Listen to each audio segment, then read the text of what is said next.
Hey guys, welcome to my channel. Thank you so much for tuning in. Thank you for coming by. So today in this video, I am showing you how to do knotless braids. So if you don't know how to add hair to a braid or to do knotless braids, I've got you, girl.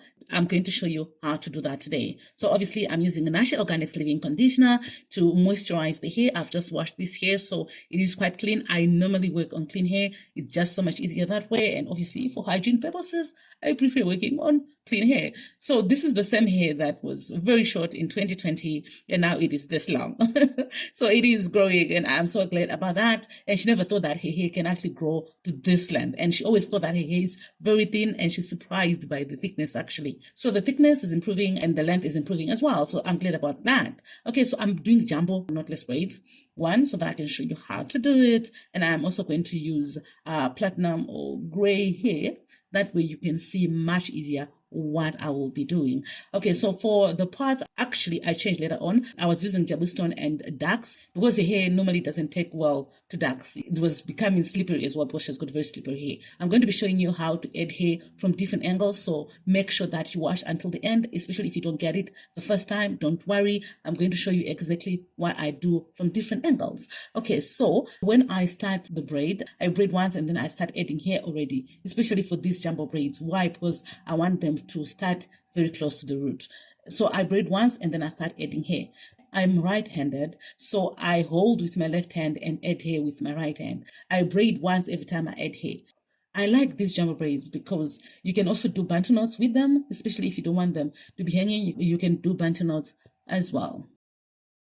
I'm sure those who have been following me for a while have been wondering where I've been because I've not been posting a lot of videos, actually no video at all. I've just posted 2 shorts, I think. That was basically because I wasn't feeling well. Some days I couldn't even speak. I barely walked. So I was very, very sick. And that's the reason why I had to take a break. I could not do a video as much as I had content, but I could not edit and then actually do a voiceover for any video.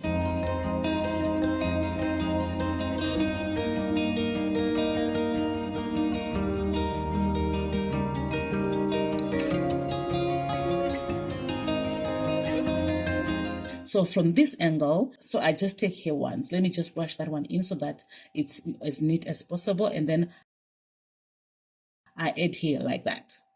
Okay.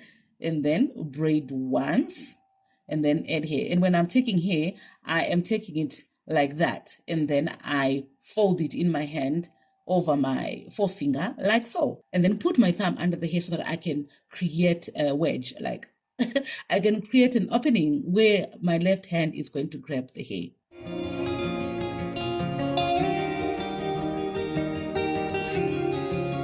So I'm creating space with my forefinger and my thumb, and also I'm making sure that it is tight enough for my left hand or for my left forefinger and thumb to be able to grab the hair easily. This is jumbo.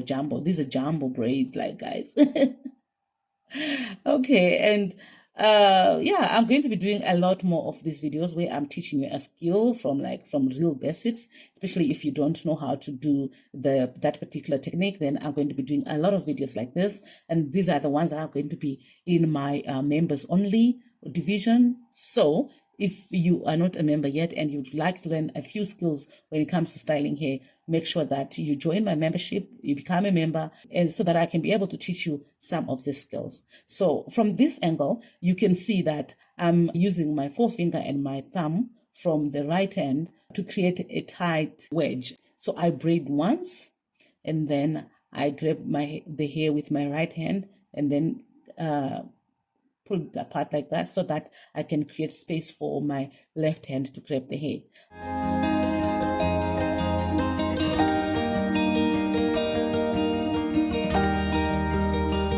Let me show you that again. Yes. So I just grab the hair with my left hand using that space that I've created in between. And that's the easiest way and the fastest way actually to do knotless braids. So the idea with knotless braids is that it should not show how you added the hair. So you are adding hair and at the same time, it should not show on the braid. So the added hair cannot go on top of the braid. It goes under the braid. That's why you can see I'm adding the hair under the braid, not on top of the braid. If you are going to add the hair on top of the braid, but you still want to hide it, like in a knotless way, then that's another technique, which is similar to this one, but a little bit different because of how you add the hair.